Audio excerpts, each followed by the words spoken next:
اعوذ باللہ من الشیطان اللعین الرجیم بسم اللہ الرحمن الرحیم رب اشرح لی صدری ویسر لی امری واحلل عقدۃ من لسانی یفقہوا قولی ان اللہ وملائکتہ یصلون علی النبی یا ایھا الذین آمنوا صلوا علیہ وسلموا تسلیما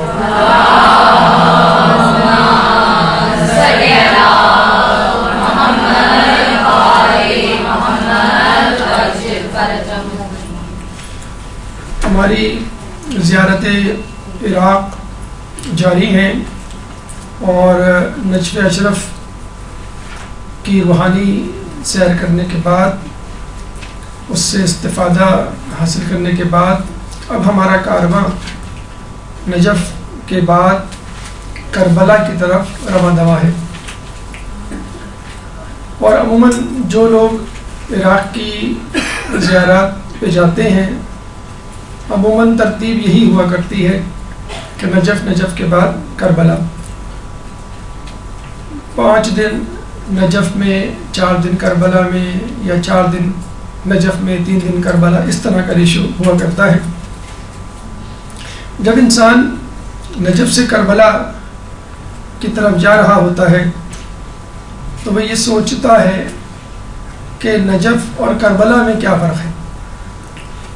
نجف کی یادوں کو چھوڑتا ہوا کربلا کا ہیبلا اور اس کی تصویر اپنے ذہن میں بنانے کی کوشش کرتا ہے اور نجف اور کربلا کا تقابل اور موازنہ کرنے کی کوشش کرتا ہے. تو ذہن میں سوال یہ پیدا ہوتا ہے کہ نجف اور کربلا میں کیا فرق ہے. اس کا سیدھا سا جواب یہ ہے کہ نجف اور کربلا میں وہی فرق ہے کہ جو علی اور حسین میں ہے.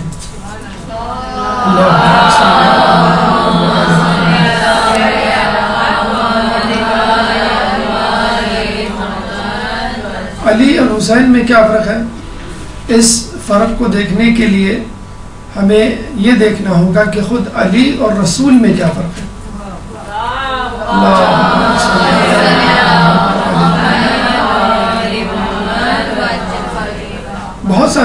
بہت ساری نسبتیں، بہت سارے تعلق آپ کے سامنے پیش کیے جا سکتے ہیں، لیکن ایک چھوٹی سی حدیث جو اکثر ہماری سماعتوں سے ٹکراتی ہے بہت خوبصورتی سے اس تعلق، اس نسبت، اس فرق کو سامنے رکھتی ہوئی نظر آتی ہے. حسین منی و انا من الحسین، کہ حسین مجھ سے ہے اور میں حسین سے ہوں.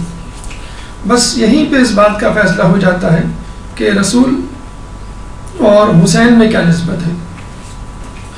حدیث کا یہ جو ٹکڑا ہم دیکھتے ہیں حسین منی جزء اول، اس کے بارے میں علماء اعلام فرماتے ہیں کہ یہ جزء اول کربلا سے پہلے کی تفسیر ہے. یعنی کربلا سے پہلے حسین رسول سے تھے.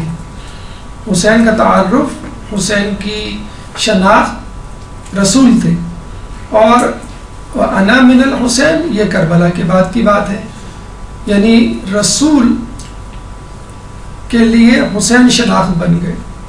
پہلے رسول نے تعارف کروایا حسین کا کربلا سے پہلے، اور کربلا کے بعد حسین نے تعارف کروایا رسول کا.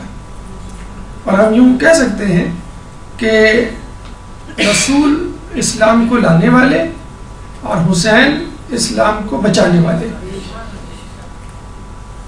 اسلام کو پیدا کرنے والے رسول اور اسلام کی جان بچانے والے، موت کے منہ سے نکال کے لانے والے حسین.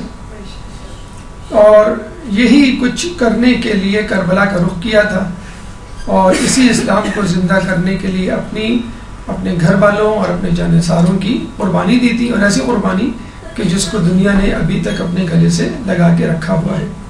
اب آئیے حسین اور علی میں کیا فرق ہے.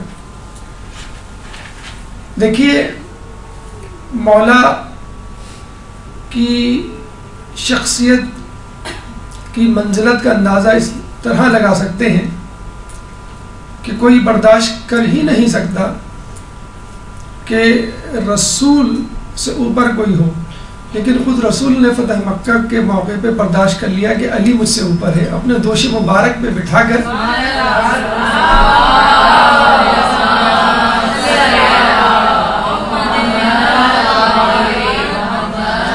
جس رسول کے لیے کہا گیا کہ اس کے سامنے اپنی آوازوں کو پست رکھو، اس رسول کے دوش مبارک پہ خود رسول کہہ رہا ہے کہ علی میرے دوش مبارک پہ کھڑے ہو کے ان بتوں کو توڑو۔ تو علی اور حسین میں یہ فرق ہے کہ علی نے کعبے میں چھپے بتوں کو توڑا اور حسین نے آستین میں چھپے ہوئے بتوں کو پاش پاش کیا۔ تو وہ منافقت اور وہ نفاق جس کو رسول اللہ نے نظر انداز کیا، وہ نفاق کھل کر علی کے سامنے آیا اور پوری دنیا کے سامنے اس کو تشت ازبام کرنے والے خود مولا حسین کی ذات۔ مولا کی ذات جتنی متنازع رہی ہے اتنی شاید پوری کائنات میں کسی کی ذات متنازع نہیں رہی۔ کیوں؟ کہ یہ عجیب ذات ہے کہ جس کو بیک وقت خدا بھی کہا گیا، کافر بھی کہا گیا، عجیب و غریب ذات، اور دونوں کو جو ہے دار اسلام سے خارج کر دیا گیا۔ بس اسی طرح کربلا کا واقعہ وہ واقعہ ہے کہ جس کو تاریخ میں متنازع ترین بنایا گیا ہے۔ کچھ لوگوں نے کہا کہ یہ دو شہزادوں کی جنگ تھی، کچھ لوگوں نے کہا یہ سیاسی لڑائی تھی، ایک نورہ کشتی تھی، کسی نے کہا کہ یزید کی جوانی کی دیوانگی تھی، کسی نے کہا نعوذ باللہ حسین کی ناعاقبت اندیشی تھی۔ یعنی جتنے منہ اتنی باتیں، جتنے مفکر اتنے خیالات، جتنے مقرر اتنے بیانات، جتنے اہل قلم اتنے مقالات، جتنے اہل رجحان اتنے ہی مفروضات۔ لیکن ایک بات طے ہے کہ حسین کو سمجھنے کے لیے ضروری ہے کہ ہم نبوت کو سمجھیں، اور نبوت کو سمجھنے کے لیے ضروری ہے کہ ہم توحید کو سمجھیں۔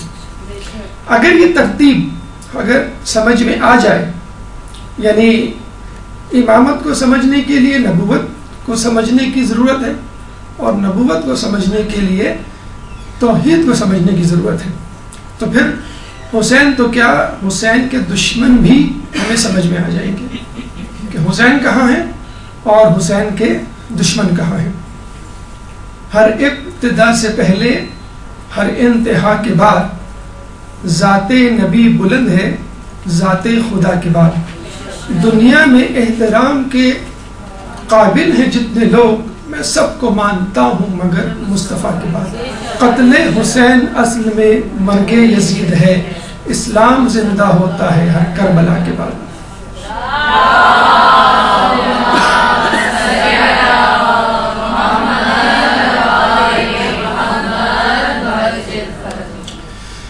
یہ واقعہ کہاں ہوا؟ کربلا میں۔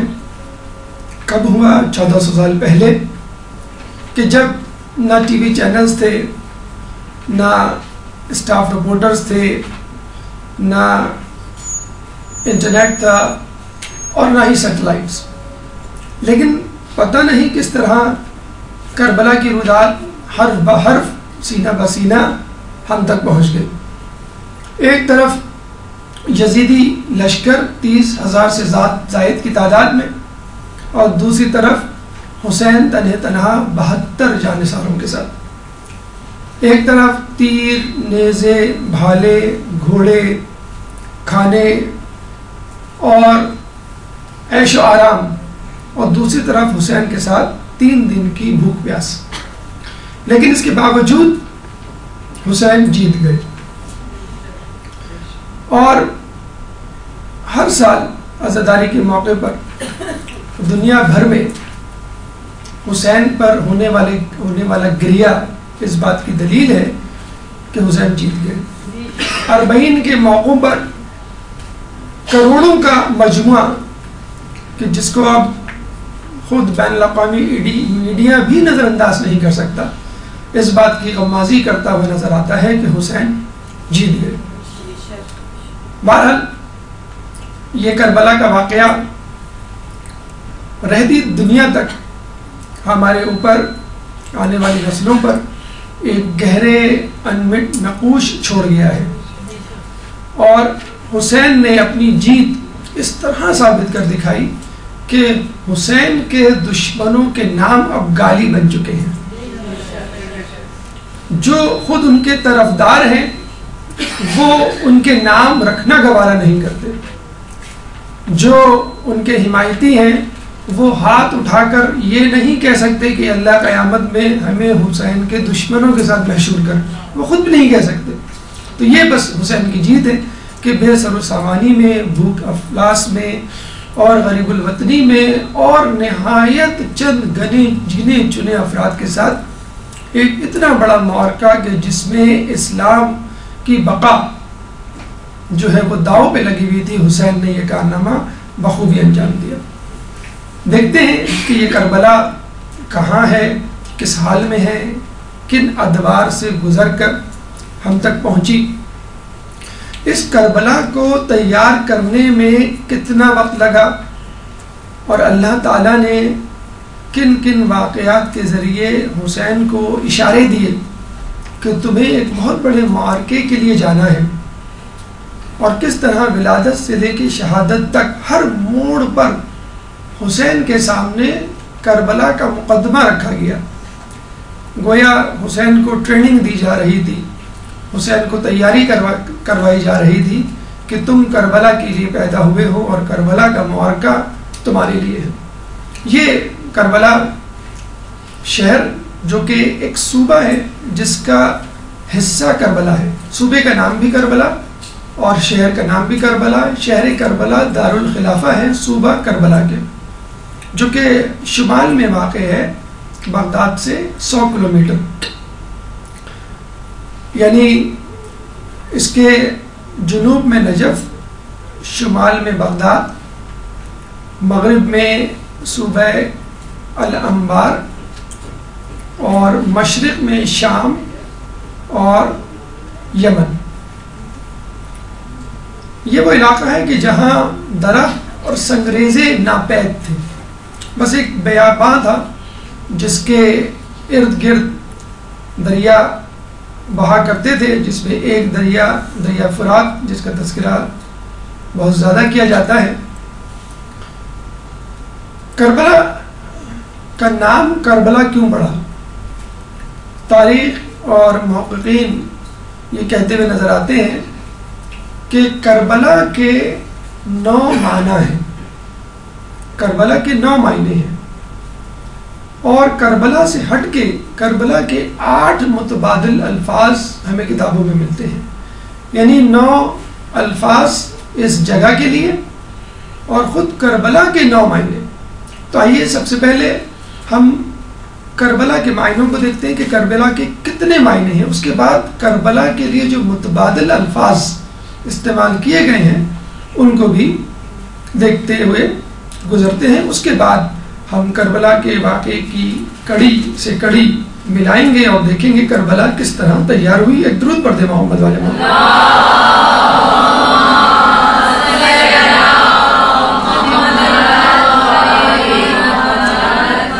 کربلا کا مشہور ترین نام کربلا ہی ہے، کیونکہ سب سے زیادہ مقبول کتابوں میں نظر آنے والا، ممبر سے بولا جانے والا، سماعتوں سے ٹکرانے والا.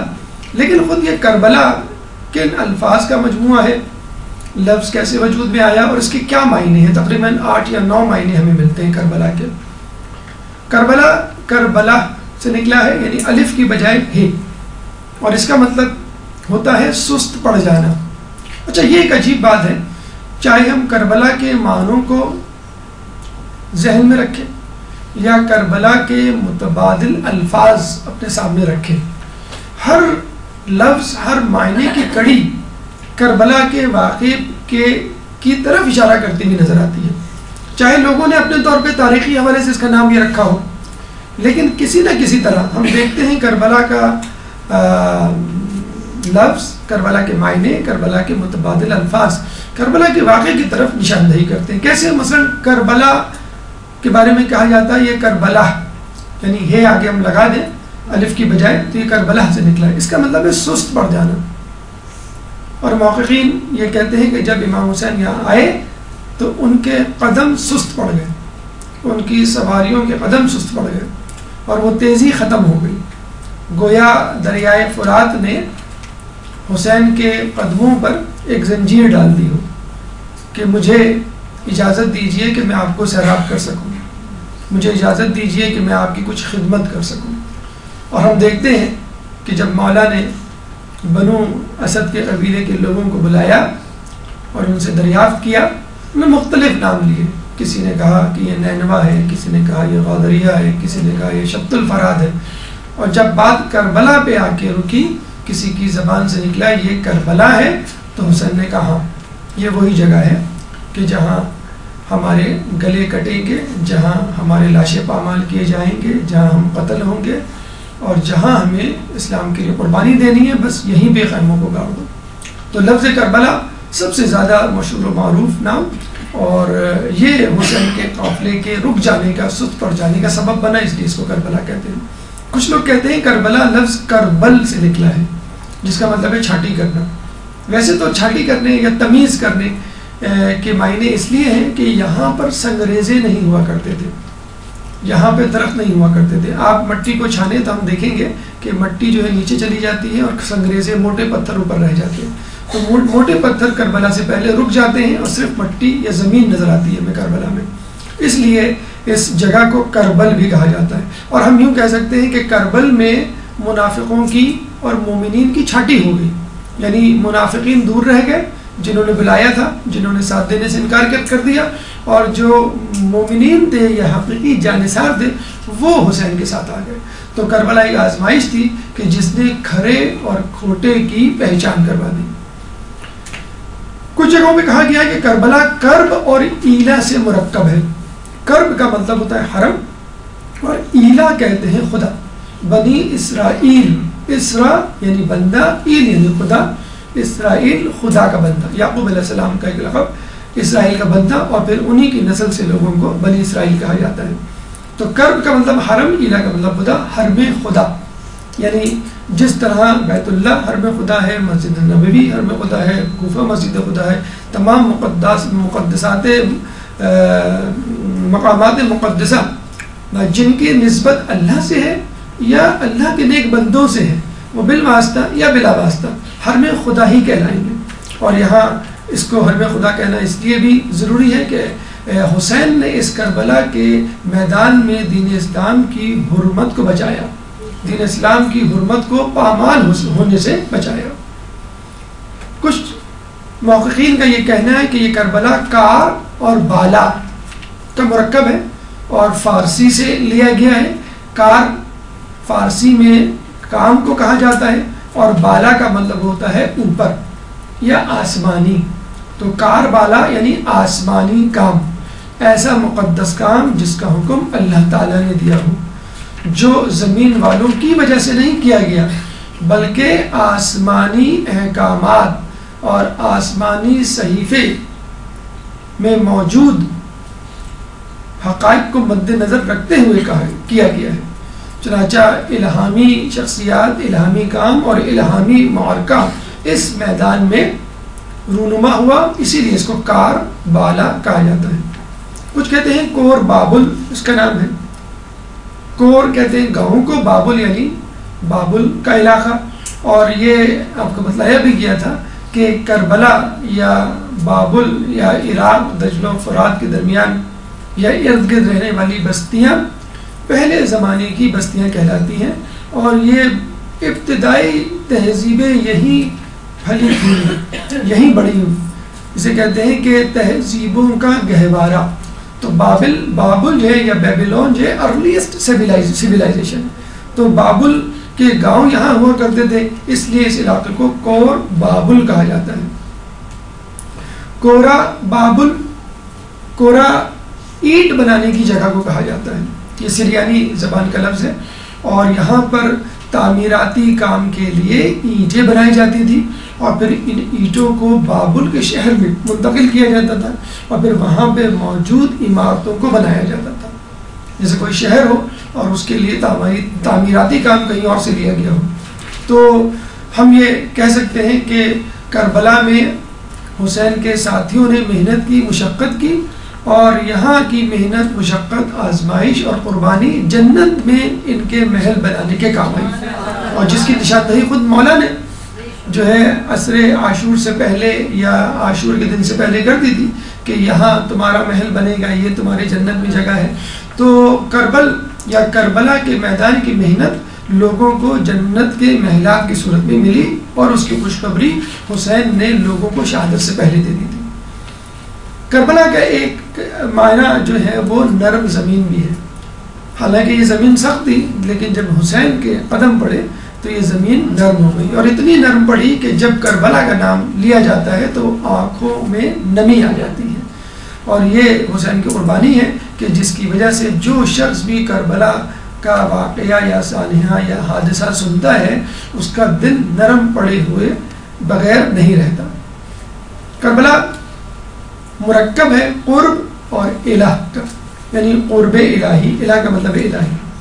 تو جب کربلا میں گیا، جس نے حسین کا ساتھ دیا وہ اللہ کا قرب حاصل کرنے میں کامیاب ہوا، اور جو نہیں دے سکا وہ آج تک یہی کہتا ہے یا لیتنی کنت معکم فافوز فوزا عظیما، کاش کہ میں آپ کے ساتھ ہوتا تو میں ایک عظیم کامیابی پر فائز ہوتا.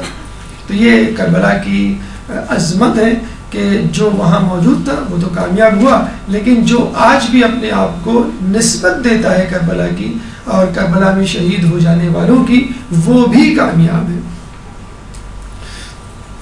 آخری نام جیسے ہم نے آپ کو بتایا کہ کرب و بلا سے مشتق ہے، اور یہ نام ہمیں روایات میں بکثرت ملتا ہے، کیونکہ جب مولا حسین کو مختلف نام گنوائے گئے اور جب یہ نام لیا گیا کہ یہاں اس کا نام جو ہے وہ کرب و بلا ہے، تو آپ کی زبان مبارک سے بے اختیار نکلا اللہم انی اعوذ بک من الکربلاء والبلاء، کہ اللہ مجھے کرب و بلا سے بچا. تو یہ وہ دعا تھی، اور اس دعا میں موجود کرب اور بلا ہے کہ جس کی وجہ سے اس کا نام کرب و بلا یا کربلا پڑا. یہ ایک لفظ تھا کربلا، جس کے ہم نے بتایا آپ کو مختلف قسم کے معنی ہیں، اور یا مختلف طریقوں سے یہ کربلا کا لفظ بناتے ہیں. اب آئیے کربلا کے لیے متبادل الفاظ جو استعمال کیے جاتے ہیں ان کی تعداد بھی تقریباً 8، یعنی یہ بھی ٹوٹل 9 الفاظ بنتے ہیں. کربلا کا دوسرا اہم نام یا متبادل لفظ حائر ہے، اور حائر اگر آپ عربی زبان میں دیکھیں تو حائرہ یحیر، اس کا مطلب ہوتا ہے ایسی جگہ کہ جہاں پانی جمع ہو جائے. اور کہتے ہیں کہ جب متوکل نے اس کربلا کو مٹانے کی نعوذ باللہ کوشش کی اور نہر فرات کے پانی کو قبر حسین کی طرف چھوڑا، تو پانی جو ہے بلکتا ہوا، مچلتا ہوا، روتا ہوا حسین کی قبر کی طرف آیا، اور ایک جگہ آ کے رک کر حسین کی قبر کا طواف کرنے لگا. تو بس جس جگہ اس پانی نے طواف کیا ہے اس جگہ کے اوپر گنبد بنا دیا گیا، اور اب اس جگہ کو حائر حسینی کہا جاتا ہے. اور حائر کا مطلب جہاں پہ پانی جمع ہو جائے. اور یہ بھی لوگ بڑی عجیب اس کی توجیہ پیش کرتے ہیں کہ دیکھیں صحرا میں بیابان میں جو گڑھے ہوتے ہیں ان میں بارش کے دنوں میں پانی بھر جاتا ہے، اور جو اونچے ٹیلے ہوتے ہیں وہ سدا خشک کے خشک ہی رہتے ہیں. تو حسین نے تواضع انکساری کا مظاہرہ کر کے اللہ کے سامنے سجدہ ریز ہو کر اپنی جو ہے وہ تواضع انکساری کا مظاہرہ کیا، اور حسین کے دشمنوں نے تکبر کا مظاہرہ کیا. وہ پہاڑ اور ٹیلے بن کے تن کے کھڑے ہو گئے، تو وہ اللہ کی رحمت سے سرفراز نہیں ہوئے. حسین اور ان کے چاہنے والے اللہ تعالیٰ کی رحمت سے سرفراز ہوئے. تو حائر وہ جگہ جہاں پہ پانی جمع ہو جائے. اور حائر کا ایک اور لفظ، ایک اور معنی حیران کر دینے والا، اور اس کی وجہ غالباً یہی ہے کہ کربلا کا واقعہ ہر انسان کو حیران کر دیتا ہے. کربلا سے منسوب معجزات جو کربلا کے واقعے کے بعد اور اس کے بعد آج تک ہو رہے ہیں، ہر سننے والے کو حیران کر دیتے ہیں کہ یہ کیسی عجیب جگہ ہے. تو حائر پانی جمع ہونے والی جگہ، حائر حیران کر دینے والی جگہ، اور حائر فقی کتابوں میں جو لفظ استعمال ہوتا ہے وہاں سے مراد وہ جگہ ہوتی ہے جہاں پہ آپ کو پوری نماز پڑھنی ہے. 4 مقامات جن کا تذکرہ آپ نے سنا ہوگا اور آگے بھی آئے گا. حائر وہ جگہ ہے جو کہ قبر حسین سے اوپر جو گنبد ہے، اس گنبد کے نیچے جو نماز پڑھی جاتی ہے وہ اس کو جو ہے پورا پڑھا جا سکتا ہے، اور فقہی اصطلاح میں اس حائر کو استعمال کیا جاتا ہے۔ تیسرے لفظ کو دیکھتے ہیں، ہیرا۔ آپ نے سنا ہوگا حیرہ یا ہیرا، یہ نجف کا ایک نام بھی ہے، حیران کر دینے والا، حیران کن، اور یہ کہتے ہیں کہ نجف کے برابر میں ساتھ میں ایک شہر تھا، اتنا خوبصورت شہر تھا کہ جس کو دیکھ کے لوگ حیران رہ جایا کرتے تھے۔ تو کربلا کے بارے میں بھی ہے کہ یہاں پہ ایسے معجزات، ایسے کرامات، ایسے واقعات رونما ہوئے کہ جس کی داستانیں سن کر آج بھی لوگ حیران رہ جاتے ہیں۔ ایک نام کربلا کا غازریہ بھی ہے، اور غازریہ دراصل بنو اسد کا ایک ذیلی قبیلہ تھا جو کہ اس جگہ آباد تھا۔ اور آپ کو یہ سن کے بھی حیرت ہوگی کہ حبیب ابن مظاہر جو بہت ہی ضعیف تھے، 90 سال سے زیادہ کی عمر تھی، حسین کے دوست تھے، دوستوں میں سے تھے، وہ جو ہے اس قبیلے سے تعلق رکھتے تھے، بنو اسد کی شاہ غازریہ سے۔ پانچواں نام نینوا ہے، اس کا بھی تذکرہ ہمیں کتابوں میں ملتا ہے۔ نینوا کو یا اور الف مقصورہ کے ساتھ بھی پڑھ سکتے ہیں، الف کے ساتھ بھی پڑھ سکتے ہیں، اور الف اور ہا کے ساتھ بھی پڑھ سکتے ہیں۔ اور کہا یہ جاتا ہے کہ قبل مسیح میں، عیسیٰ علیہ السلام سے پہلے، ایک بادشاہ گزرا تھا سخارب، اس نے یہاں پہ اپنے محلات بنائے تھے، اور اس کی جو ہے وہ نشاندہی ایک فرینچ آرکیولوجسٹ نے 1820 عیسوی میں کی، اور اس نے یہاں پر اس کے محلات دریافت کیے۔ تو نینوا وہی بستی ہے۔ اکثر بابل اور نینوا یہ دو شہر جو ہے بڑی کثرت سے استعمال ہوتے ہیں تاریخ میں۔ چھٹا لفظ جو کربلا کے لیے استعمال ہوتا ہے وہ ہے شط الفرات۔ شط کہتے ہیں کنارے کو، شط الفرات یعنی فرات کا کنارہ۔ چونکہ کربلا فرات کے کنارے واقع ہے، اس لیے اس کو شط الفرات کہا جاتا ہے۔ ساتواں نام طف، طف کے معنی بھی کنارے کے ہیں، اور طف الفرات یا طف یعنی فرات کا کنارہ، کیونکہ کربلا فرات کے کنارے واقع ہے۔ پکر شگاف کو کہتے ہیں، اس کے بارے میں بھی کہا گیا کہ جب مولانا نے یہ نام سنا تو فوراً کہا اللہم انی اعوذ بک من العقر، کہ اللہ مجھے شگاف سے یعنی جدائی سے، فرقت سے بچا۔ اور یہاں پر ہم دیکھتے ہیں کہ کربلا کا قافلہ آیا تو سب لوگ ایک جگہ جمع تھے، اور جب یہ کربلا کا قافلہ آگے بڑھا تو بنی ہاشم کے نوجوانان شہید ہو چکے تھے، صرف ایک نوجوان یعنی بیمار کربلا سید سجاد امام زین العابدین علیہ السلام باقی بچے۔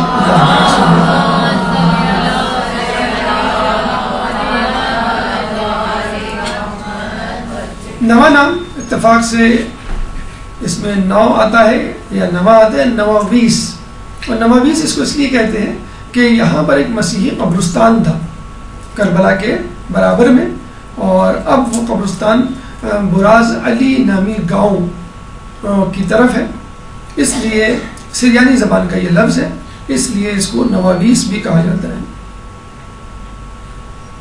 یہ 9 الفاظ ہیں جو کربلا کے متبادل الفاظ کے طور پر استعمال ہوتے ہیں۔ خود کربلا کے بھی آپ نے دیکھ لیے 9 سے زیادہ معنی ہیں، لیکن سب سے زیادہ جو مشہور و معروف نام ہے وہ کربلا ہے۔ اور آپ نے یہ بھی درک کر لیا کہ ہر لفظ اور ہر معنی میں کوئی نہ کوئی ایسی بات پوشیدہ ہے، ایک خفیہ اشارہ موجود ہے جو کربلا کے اصل مقصد یا کربلا کے اصل پیغام کی طرف ہماری نشاندہی کرتا ہے۔ اب آئیے مرحلہ سویم کی طرف اور ہم واقع کربلا کی طرف چلتے ہیں، جس میں ہم دیکھتے ہیں کہ اللہ تعالیٰ نے حسین کو کربلا کے لیے کیسے تیار کیا، کیونکہ جب تک ہمیں شخصیت کی معرفت نہیں ہوگی تو جس جگہ وہ شخصیت مدفون ہوگی، موجود ہوگی، اس سے موجود کوئی چیز پہنچی ہوگی، اس کی معرفت نہیں ہو سکتی۔ تو حسین کی معرفت پیدا کیجئے تاکہ کربلا جاتے ہوئے آپ کا دل معرفت اور حسین کی شخصیت سے بھرپور ہو جائے، اور اتنا بھرپور ہو جائے کہ آپ حسین کی پیروی کرنے کے لیے کربلا سے آنے کے بعد ہمیشہ اپنے آپ کو تیار پائیں۔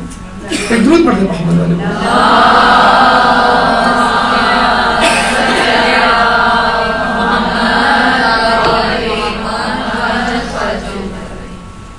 کربلا کی تاریخ کو ہم دو حصوں میں تقسیم کر سکتے ہیں، قبل از کربلا اور فی نفس کربلا، یعنی کربلا سے پہلے کربلا کیسے تیار ہوئی، اور خود کربلا کا ہنگام، کربلا کا میدان یا کربلا کی جگہ۔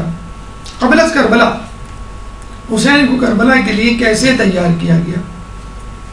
یہ عجیب بات ہے کہ ولادت پہ خوشی منائی جاتی ہے، دنیا میں کوئی شخص ایسا نہیں کہ جس کی ولادت پر غم منایا جائے اور جس کی ولادت پہ گریہ کیا جائے، لیکن حسین کی ولادت واحد ولادت ہے کہ جس پہ رسول اللہ مسکرانے کے بعد فوراً گریہ کرتے ہوئے نظر آئے، اور جب وجہ پوچھی تو انہوں نے کربلا کی نوید سنائی کہ یہ وہ جگہ ہوگی کہ جہاں میرے نواسے کو، جہاں میرے بیٹے کو شہید کیا جائے گا جو 3 دن کا بھوکا پیاسا ہوگا۔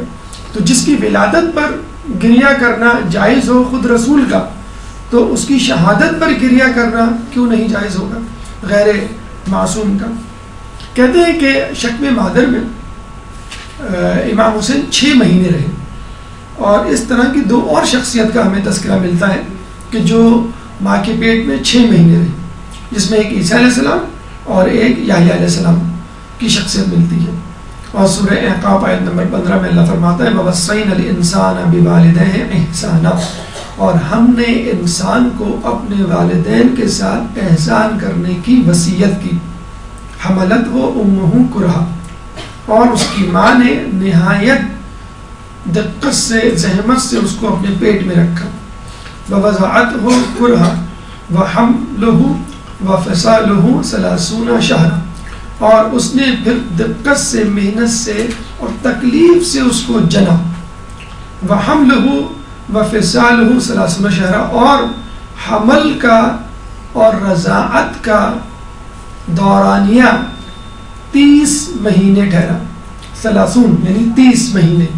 یہاں سے یہ بات پتہ چلتی ہے کہ دودھ پلانے کے لیے اسلام 2 سال کی قید لگاتا ہے، اور آج کل کی میڈیکل سائنس بھی یہ کہتی ہے کہ ماں کو کم از کم 2 سال تک اپنے بچے کو دودھ پلانا چاہیے۔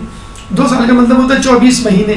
اب 24 مہینے کے بعد 30 مہینے میں کتنے مہینے بچ گئے؟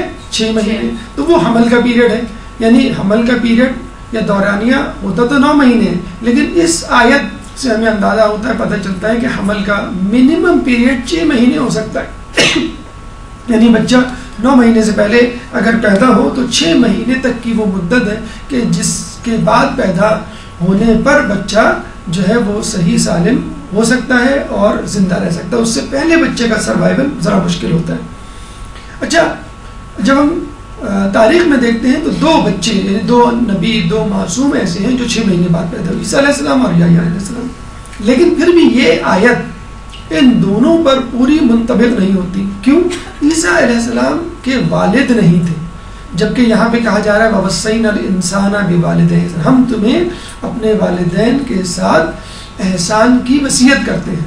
تو ان کی والدہ تھی، والد نہیں، تو مکمل طور پہ اس آیت کے مصداق عیسیٰ علیہ السلام نہیں ٹھہریں گے۔ اچھا، یحییٰ علیہ السلام کیوں نہیں ٹھہریں گے؟ آگے آیت کہہ رہی ہے کہ حتیٰ اذا بلغ اشدہ وبلغ 40 سنہ، حتیٰ کہ وہ بلوغت تک پہنچ گیا اور 40 سال کا ہو گیا۔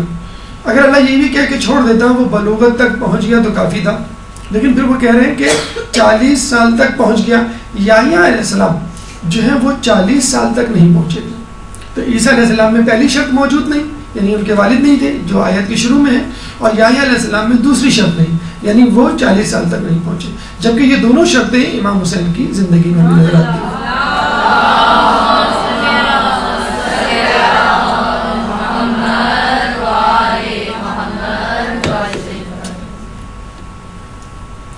تاریخ کربلا ہمیں معلوم ہوا کہ جب مولا حسین کی ولادت ہوئی تو رسول اللہ نے گریہ کیا، اور جب ولادت پہ رسول گریہ کر سکتے ہیں تو حسین کی شہادت پہ رسول کے ماننے والے کو نہیں گریہ کر سکتے۔ جب نام رکھنے کی باری آئی تو آپ کا نام حسین رکھا گیا، اور اس سے پہلے یہ نام جو ہے کبھی کسی کا نہیں رکھا گیا۔ اور عجیب یہ نام یکتا ہے کہ تمام معصومین کے نام لیجئے، تمام انبیاء کے نام لیجئے، کسی کا نام لے کے فوراً رونا نہیں آتا۔ یہ نام ایسا ہے کہ جس کا نام زبان پر آتے ہی آنکھوں میں نمی اور دل میں ایک نرمی سی پیدا ہو جاتی ہے۔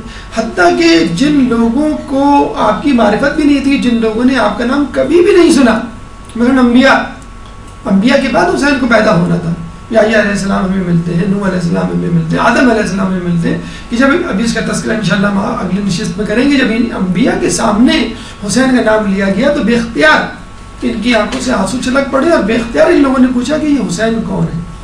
تو یہ وہ عجیب نام ہے کہ جس کو سنتے ہی ہر انسان کتنا ہی شقی القلب کیوں نہ ہو، اس کا دل جو ہے وہ نرم پڑ جاتا ہے. حسین کی جب رضاعت کی باری آئی تو روایتوں میں ملتا ہے کہ حسین کو دودھ پلانے کے لیے رسول اللہ نے اپنی انگشت شہادت کا استعمال کیا اور اپنی انگلی مبارک کو چسایا کرتے تھے، اور حسین اسی سے جو ہے وہ دودھ پیا کرتے تھے. گویا رسول بتلا رہے ہیں کہ آج میں تمہاری زبان کو سیراب کر رہا ہوں، کل تمہیں علی اکبر کی زبان کو سیراب کر رہا ہوں. شفاعت کی باری آتی ہے تو بچہ جھولے میں موجود ہے جو کچھ کر نہیں سکتا، لیکن آپ دیکھ لیجئے کہ فرشتہ فطرت جب آتا ہے اور اپنے بدن کو مس کرتا ہے تو اس کے بالوں پر دوبارہ آ جاتے ہیں، وہ جو بالوں پر جو اللہ نے چھین لیے تھے ترک اولا پر. تو جب حسین کے جھولے سے بدن کو مس کرنے سے بالوں پر آ سکتے ہیں، جس کی وجہ سے فطرت نے آسمانوں کی طرف بلندی اختیار کی، تو ایک گناہ گار انسان اگر اپنے جسم کو حسین کی زری سے مس کرے تو اس کے گناہ کیوں نہ جھڑ جائیں، اور کیوں نہ اس کو روحانی بالوں پر عطا ہو جائیں کہ جس کے سبب وہ آسمانوں کی طرف، خدا کی طرف، فرشتوں کی طرف، عالم ملکوت کی طرف پرواز کر سکے. کہتے ہیں کہ جب حسین مسجد کے فرش پہ گرے تو رسول اللہ منبر کو چھوڑ کر آ گئے اور حسین کو اٹھا لیا اور یہ کہا کہ حسین، گویا یہ کہنے کا ارادہ رکھتے تھے یا گویا ان کی ادا سے ہمیں لگتا ہے کہ حسین آج میں تمہیں بچا رہا ہوں، لیکن کربلا کے میدان میں اگر گرو گے تو تمہیں خود اٹھاؤں گا. اس گرم ریتی پہ میں گرتا ہوں، بچا لو امبر. دوش رسول پہ حسین سوار ہوتے ہیں اور رسول مسکرا کے حسین کو بازار کی طرف لے جاتے ہیں. اگر کوئی کہتا ہے کہ کتنی اچھی سواری تو رسول کہتے ہیں یہ بھی تو دیکھو کتنا اچھا سوار ہے. اور کربلا کے میدان میں حسین دوشہ ذوالجناح پر سوار ہیں. بس فرق یہ ہے کہ رسول مسکرا رہے تھے اور ذوالجناح رو رہا تھا. کیوں؟ ذوالجناح نے یہ کہا ہوگا کہ رسول حسین کو بازار چیز دلانے لے گئے تھے اور میں حسین کے گلے پر خنجر چلوانے لے جا رہا ہوں، اس لیے میں گریہ کر رہا ہوں. صلح حدیبیہ میں حسین نے یہ دیکھا کہ لوگ رسول کی نبوت پہ شک کر رہے ہیں. ان کو یہ احساس ہوا کہ آئندہ آنے والے دنوں میں میرے بھیا حسن کی صلح پر لوگ شک کریں گے اور ان کے امام ہونے پر طنز کریں گے اور ان کو جو ہے وہ رضیل المومنین کہہ کے خدا نخواستہ پکاریں گے. تو مجھے اپنے بابا کی سنت کی پیروی کرنا ہے، جس طرح میرے بابا نے فوری طور پہ صلح حدیبیہ پر عمل کیا، رسول کی اطاعت کی، مجھے بھی اپنے بھیا یعنی صلح حسن کی طرف جو ہے وہ سبقت کرنی ہے، چاہے لوگ میرے بھیا کا ساتھ چھوڑ دیں. جنگ خیبر میں حسین دیکھتے ہیں کہ علی تنہا خیبر کے در کو اکھاڑ رہے ہیں. علی تنہا جنگ خیبر کے میدان میں کھڑے ہیں کہ جبکہ باقی لوگ فرار کا راستہ اختیار کر رہے ہیں. تو میرے اوپر بھی یہ وقت آنے والا ہے کہ میدان جنگ میں تنہا کھڑا ہوں گا اور میری امت، رسول کی امت جو ہے وہ میرا ساتھ چھوڑ جائے گی. مباہلے میں حسین رسول کی گود میں ہوتے ہیں، گویا بتلا رہے ہیں کہ آج میں رسول کی گود میں ہوں، کل علی اصغر میری گود میں ہوگا. آج میں نانا کی گواہی دے رہا ہوں، نانا کے دین کی صداقت کی، کل علی اصغر میرے حق پر ہونے کی گواہی دے گا. بس میں یہ کہوں گا کہ مولا آپ تو مباہلے کے میدان سے واپس زندہ سلامت آ گئے، لیکن علی اصغر جب گیا تو زندہ سلامت واپس نہیں آیا. غدیر قم میں لاکھوں کا مجمع دیکھتے ہیں اور بیعت ہوتے ہوئے اپنی آنکھوں سے اس کا نظارہ کرتے ہیں. گویا اللہ الہام کر رہا ہے حسین کو کہ دیکھو اس قسم کی بیعت سے متاثر نہ ہونا، اس طرح کثرت سے بیعت کے لیے خطوط آئیں گے تمہاری طرف، 80,000 سے زیادہ خطوط کا آنا اور پھر حسین کا کوچ کر جانا اور پھر لوگوں کا حسین کے سفیر مسلم بن عقیل کا ساتھ چھوڑ جانا. یہ بالکل غدیر قوم کا واقعہ ہمیں یاد دلاتا ہے کہ رسول کے سامنے تو انہوں نے بیعت کی حامی بھر لی تھی اور رسول کے بعد رسول کے جانشین کا ساتھ چھوڑ دیا تھا۔ شہادت رسول پہ ہم دیکھتے ہیں کہ رسول اللہ کے جسد خاکی کو بے گور و کفن چھوڑ کر چلے جاتے ہیں لوگ، اور حسین گویا اپنے ذہن میں اپنے آپ کو تیار کر رہے ہیں کہ اسی طرح مجھے بھی بے گور و کفن لوگ چھوڑ کے چلے جائیں گے، لیکن ہم یہ کہیں گے کہ کم از کم رسول کی لاش کو پامال تو نہیں کہا کیا گیا۔ پھر مولا اپنی ماں بی بی سیدہ کی شہادت کو دیکھتے ہیں اور شہادت سے پہلے اس زخم کے بارے میں سنتے ہیں اور اس کوڑے کو لگتے ہوئے دیکھتے ہیں۔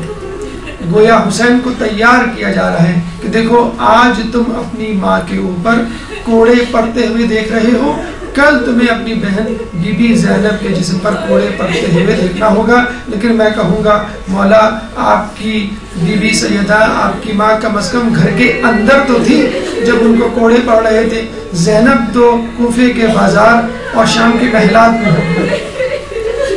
اسی طرح مولا اپنے بابا کی شہادت کو دیکھتے ہیں، ابن ملجم کو دیکھتے ہیں کہ جب اپنے لوگ جو ہے نمازی پرہیزگاری کا لبادہ اوڑے ہوئے علی کو قتل کرنے آتے ہیں، علی کو شہید کرنے کے لیے آتے ہیں، اور اس کے بعد علی کا جنازہ تنہائی میں، گمنامی میں، گوشہ نشینی میں دفنایا جاتا ہے۔ اس کے بعد اپنے بھیا کی شہادت کو دیکھتے ہیں کہ جب تیروں کو برسایا جاتا ہے، جنازے پہ تیر لگتے ہیں، یہ واحد جنازہ ہے جو قبرستان سے جو ہے واپس لایا جاتا ہے۔ بس حسین کے جنازے میں اور حسن کے جنازے میں یہ فرق تھا کہ حسن کا جنازہ جو ہے وہ تیروں سے پر تھا اور حسین کا سر جو ہے وہ نیزے پر بلند تھا۔ اور حسین مسلسل مختلف واقعات، مختلف حادثات کے ساتھ کربلا کی ایک مشق، ایک تمرین اپنے ساتھ لے کے جا رہے ہیں، اور خدا حسین کو ایک بہت بڑے سانحے کے لیے تیار کر رہا ہے۔ 5 لوگوں میں پنجتن میں حسین کا شمار ہوتا تھا، اور سب سے چھوٹی شخصیت، سب سے کم عمر شخصیت حسین کی تھی۔ رسول کا بھی مقابلہ کرنا ہے، بی بی سیدہ کا بھی، اپنے بابا کا بھی اور اپنے بھیا کا بھی۔ حسین کو کچھ ایسا کر کے دکھانا ہے کہ دنیا حیران رہ جائے، اور حسین کیا، حسین کے ششماہی نے ایسا کر کے دکھا دیا کہ دنیا حیران رہے گی۔ چنانچہ حسین جو ہے وہ کربلا کے لیے رخت سفر مانتے ہیں۔ ولید بن عقبہ یزید کے کہنے پر جب آپ سے بیعت کا مطالبہ کرتا ہے تو حسین یہ کہہ کر اس کو خاموش کروا دیتے ہیں کہ مجھ جیسا تجھ جیسے کی بیعت نہیں کر سکتا۔ یعنی وہ ہمیشہ کے لیے کلیہ دے رہے ہیں کہ دیکھو بات یزید اور حسین کی نہیں، بات حق و باطل کی ہے، بات کمتر اور افضل کی ہے۔ چنانچہ مجھ جیسے لوگوں کو چاہیے کبھی بھی تم جیسے لوگوں کی بیعت نہ کریں۔ تو جب حسین نے یہ دیکھ لیا کہ یہ لوگ مجھے قتل کرنے کے در پر ہیں اور میرے قتل ہونے پر مدینے کا امن، مدینے کا سکون اور مدینے کا تقدس پامال ہو سکتا ہے، چنانچہ حسین نے جو ہے اپنے بہترین، اپنے سب سے مقدس شہر جس میں آپ کا بچپن گزرا، جو آپ کے نانا کا شہر، جو دنیا کے اہم ترین شہروں میں شمار ہوتا ہے، اس شہر کو چھوڑنا گوارا کر لیا۔ سلام نانا کے روزے، سلام ماں کے مزار۔ جب آپ مکے کی طرف جاتے ہیں اور حج ادا کرنے کی نیت کرتے ہیں تو دیکھتے ہیں کہ احرام میں موجود لوگ حرم میں موجود ہیں، اور ان کے ان کی آستینوں میں خنجر اور تلواریں موجود ہیں، اسلحے سے لیس ہیں، ان کے خیموں میں اسلحہ موجود ہے، اور وہ آپ کے قتل کرنے کے پدر پہ ہیں، اور ان کے لیے مکے کی حرمت کوئی معنی نہیں رکھتی۔ چنانچہ مجبوراً نہ چاہتے ہوئے بھی حسین نے کعبے کو، حسین نے خدا کے گھر کو خدا حافظ کہا۔ حسین کعبے سے جاتے ہیں کربلا کے لیے، خدا کے گھر سے جاتے ہیں مگر خدا کے لیے، چنانچہ خدا کے دین کو بچانا زیادہ ضروری تھا۔ چنانچہ حسین نے اپنا حج اپنے عمرے سے تبدیل کر دیا، اور یوں حسین چلتے چلتے کربلا پہنچتے ہیں، اور جب 2 محرم کو کربلا پہنچتے ہیں تو وہاں پہ موجود لوگ جو ہے آپ کو یہ خبر دیتے ہیں یہ کون سی جگہ ہے۔ پہلے تو حسین کا گھوڑا آگے چلنے سے انکار کر دیتا ہے،